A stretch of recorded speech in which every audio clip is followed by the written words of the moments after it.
to feel you too. How are you? This is Rivers of Recovery women's fly fishing trip. We get together, 6 participants is what we normally do, and teach them how to fly fish, but it's a lot more than just fly fishing.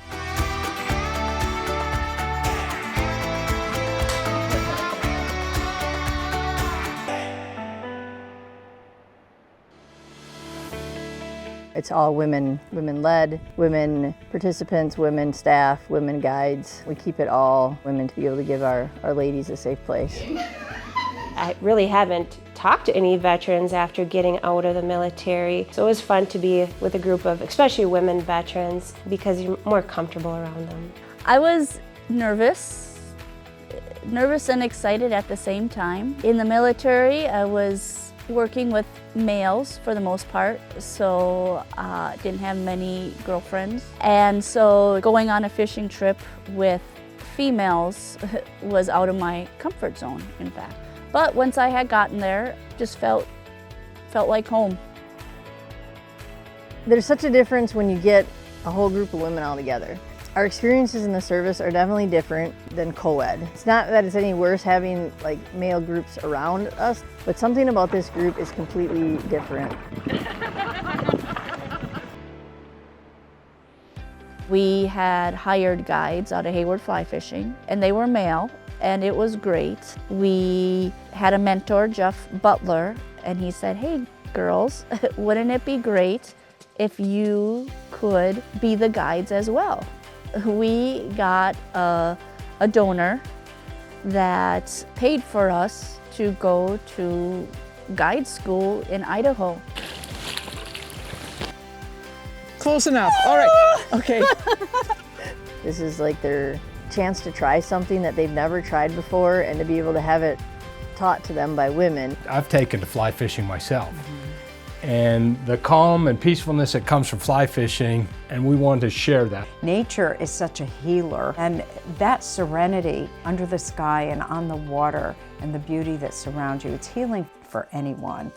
We were really inspired by the scholarship aspect of supporting women who want to then become guides themselves. And that's why I was excited to go do the guide school, because I get to learn these new things and then bring it back to these women and hopefully touch their lives. It's hard to control a lot of line, especially when you're on the river. My first drift boat I was in with Wendy. She has been a guide more years than she probably wants to admit, but I think it's easier to teach a woman to cast because they don't muscle the rod. Oh, sorry, did I say that out loud? What we're trying to do is just get them more confident so they can do it on their own, and it's come a long ways. Strip, strip, strip.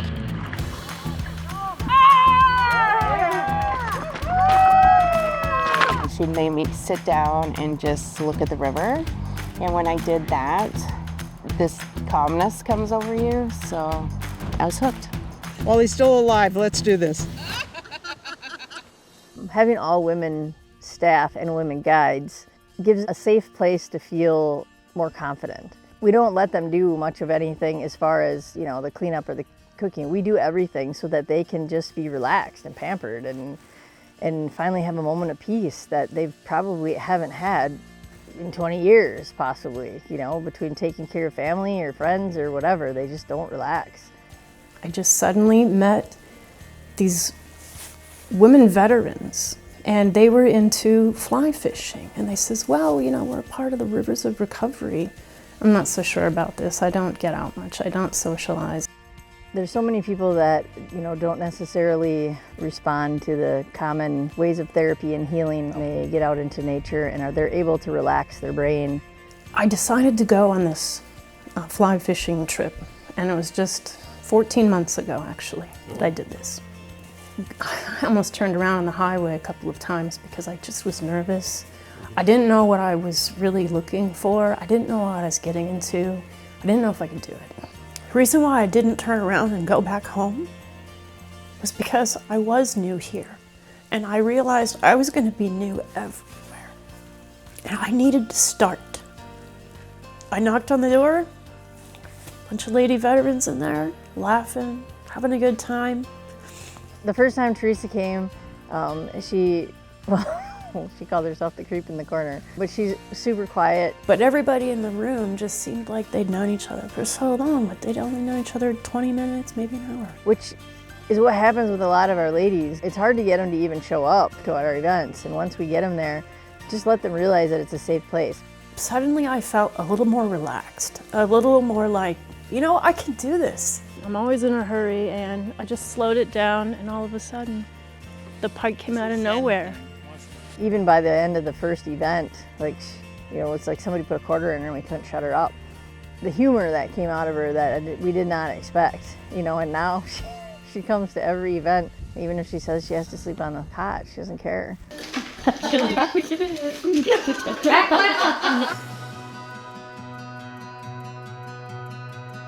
I don't come for the fishing, I come for the women and meeting and hearing their stories. Every time I've come, I've met someone different and their stories are so fun. It's so easy to sit at home and be like, well, make up excuses. I'm too busy to go and talk to people or see people. It's just a really positive thing to be with other people. The smile almost comes back to their face, and by the time they leave, and they're sad because they had such a good time. To see that transition is what keeps you coming back each time. Do you like drawing? Do you like crafting of any sort? Whatever you want to do. Oh, by the way, dinner's going to be ready whenever you're ready. There was no pressure, and I was really taken aback by that. You're connected to these links and these phone call lists and these text messages and photos that we share with each other and comments that we make about the trips that we've already had. So it keeps bringing back these positive moments that we had together. Get the camaraderie that they missed from getting out of the military, that's a big one for a lot of our people. But to be around other veterans and be able just even to talk the same lingo, and knowing that these ladies have your back no matter what, it's different. And so to have other people around you that know what you're saying and know what you mean is invaluable. And then on top of it, getting to learn how to fly fish and being able to be on the river. That's unbelievable. Build up just a little bit of courage. We are very receptive to all hot messes because most of us are a hot mess. The weight of the world somehow just falls off of my shoulders just for those few hours a day that I'm there. And it feels like home. You know, it doesn't just change the veteran, it changes their family, it changes their community because now they're a part of the community. It saves lives. I love this program, like to see what it does for other people and the lives that it saves. So definitely love.